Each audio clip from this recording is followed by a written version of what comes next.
அதிமுகவின் இரு அணிகளினுடைய இணைப்பிலே சமரசமான ஒரு முடிவு எட்டப்பட்டிருப்பதாக தகவல் கிடைத்திருக்கிறது.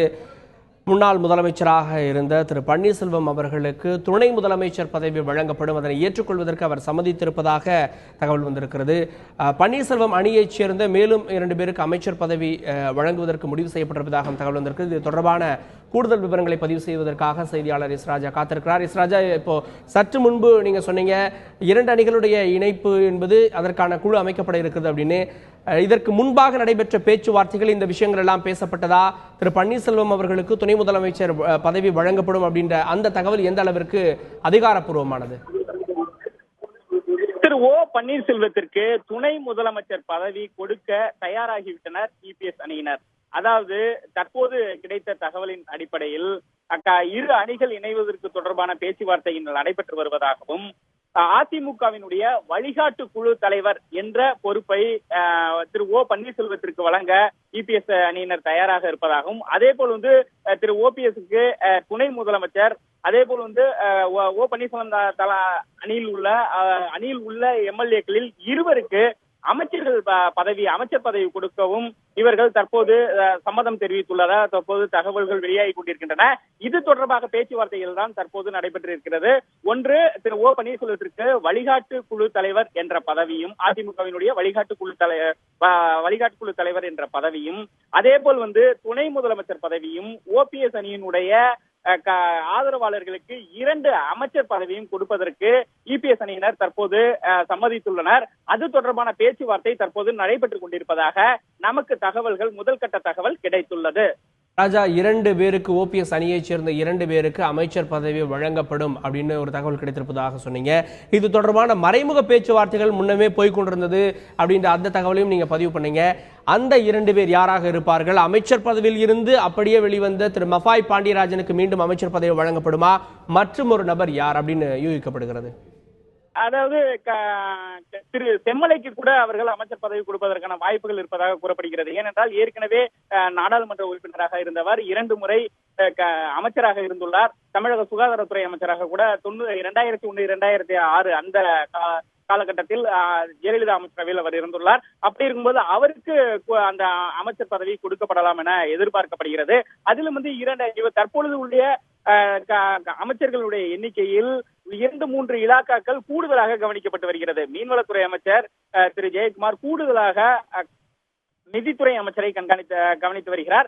அதே போல் முதலமைச்சர் 2 போர்ட்போலியோ கூடுதலாக உள்ளது. ஒன்று பொதுப்பணித்துறை, இன்னொன்று நெடுஞ்சாலைத்துறை. இப்படி 3 பொறுப்புகள் தற்போது கூடுதல் இலாக்காக்களாக அமைச்சர்கள் கவனித்து வருகின்றனர். அப்படி இருக்கும்போது அந்த இலாக்காக்களை பிரித்து கொடுப்பதற்கான வாய்ப்புகள் இருப்பதாக கூறப்படுகிறது.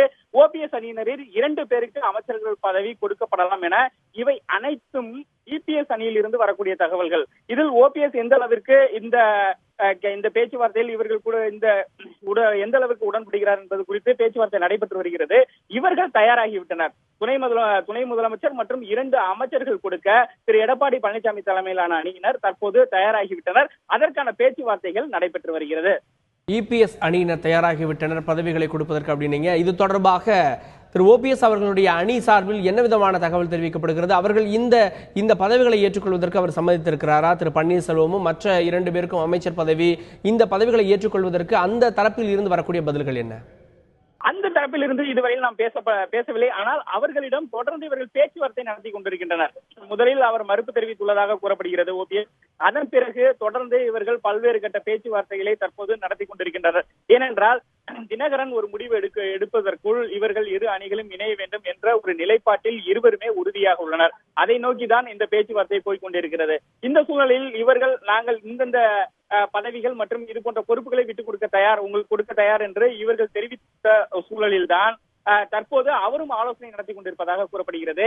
இன்றைய இந்த கூட்டம் முடிந்த பிறகு கண்டிப்பாக செய்தியாளர்களை அமைச்சர் ஜெயக்குமார் அல்லது வேறு அமைச்சர் சி.வி. சண்முகம் உள்ளிட்டோர் யாராவது செய்தியாளர்களை கண்டிப்பாக சந்திப்பார்கள். சந்திக்கும் பொழுது எது போன்ற விஷயங்கள் பேசப்பட்டன என்பது குறித்த ஒரு முழுமையான விவரங்கள் கிடைக்க வரும். அதன் பிறகுதான் திரு ஓபிஎஸ் தலைமையிலான அணியினர் எது போன்ற நடவடிக்கைகளில் இறங்கியுள்ளனர், அவர்களுடைய பேச்சுவார்த்தை என்ன என்பது குறித்து விவரம் தெரிய வரும். தற்போது கிடைத்துள்ள தகவல் அனைத்துமே திரு எடப்பாடி பழனிசாமி தலைமையிலான அணியினர் தற்போது இந்த பதவிகள் எல்லாம் 2 அமைச்சர்கள், துணை முதலமைச்சர் மற்றும் வழிகாட்டு குழு தலைவர் ஆகிய பதவிகளை தற்போது கொடுக்க தயாராகிவிட்டனர் என்ற தகவல் மட்டுமே நமக்கு கிடைத்துள்ளது. ராஜா, நாளைய தினம் டெல்லியிலே தமிழக முதலமைச்சர் எடப்பாடி திரு பழனிசாமி அவர்களும் திரு ஓ பன்னீர்செல்வம் அவர்களும் நாளைய தினம் டெல்லி செல்ல இருக்கிறார்கள். நாளை அவர்கள் டெல்லியில் இருப்பார்கள். அங்கு அவர்கள் இருவரும் நேரடியாக சந்தித்து பேசுவதற்கு ஏதாவது வாய்ப்பு இருக்கிறதா? அங்கே ஏதாவது சமரச முயற்சிகள் ஏற்படுவதற்கு வாய்ப்பு இருக்கிறதா?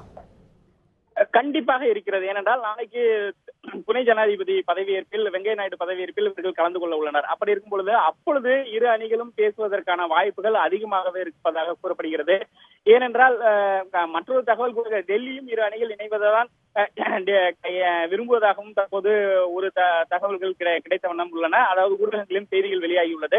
அந்த அடிப்படையில் டெல்லியில் ஒரு உயர்மட்ட பேச்சுவார்த்தை நாளை நடைபெறலாம். இரு அணிகள் இணைப்பு தொடர்பாக நடைபெறுவதற்கான வாய்ப்புகள் அதிகம் உள்ளதாக தான் கருதப்படுகிறது. ஏனென்றால் முதலமைச்சர் திரு எடப்பாடியும் இன்று டெல்லி கிளம்புகிறார். அதே போல் திரு ஓ பன்னீர்செல்வமும் டெல்லி செல்கிறார். அப்படி இருக்கும்போது அங்கு இருவரும் பேச்சுவார்த்தையில் நேரடியாக ஈடுபடுவதற்கான தகவல் என்பது அதாவது வாய்ப்பு என்பது அதிகமாக தான் காணப்படுகிறது. கார்கே ராஜா, இப்போ இந்த கோரிக்கைகளை ஏற்றுக்கொண்டு, இந்த பதவிகளை ஏற்றுக்கொண்டு திரு பன்னீர்செல்வம் அவர்கள் அணி ஒன்றாக இணையும் போது, திரு இபிஎஸ் அவர்களுடைய அணியும் திரு ஓபிஎஸ் அவர்களுடைய அணியும் இணைகின்ற போது இந்த பொதுச் செயலாளர் தேர்வு தொடர்பாக தாக்கல் செய்யப்பட்டிருக்கக்கூடிய பிரமாண பத்திரங்கள், அதில் இருக்கக்கூடிய சசிகலா அவர்களுடைய பேரும் தினகரனுடைய பேரும் நீக்கப்படுமா அல்லது அந்த பிரமாண பத்திரங்கள் அனைத்தும் வாபஸ் பெறப்படுமா?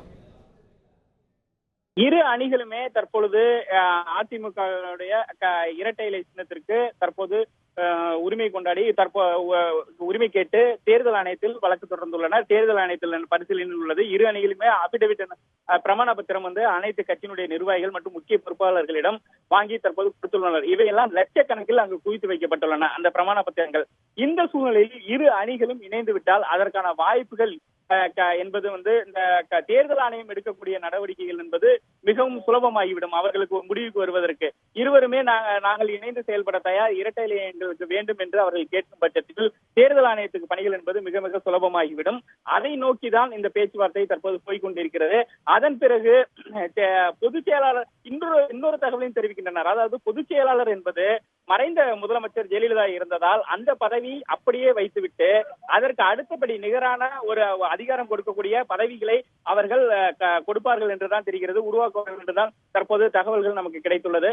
அந்த அடிப்படையில் பொதுச் செயலாளர் என்ற அந்த பதவி என்பது இனி யாரும் இருக்க மாட்டார்கள் என்றுதான் தோன்றுகிறது. ஏனென்றால் இவர்கள் பேசும் பொழுது அதுபோல்தான் தெரிவித்துள்ளனர்.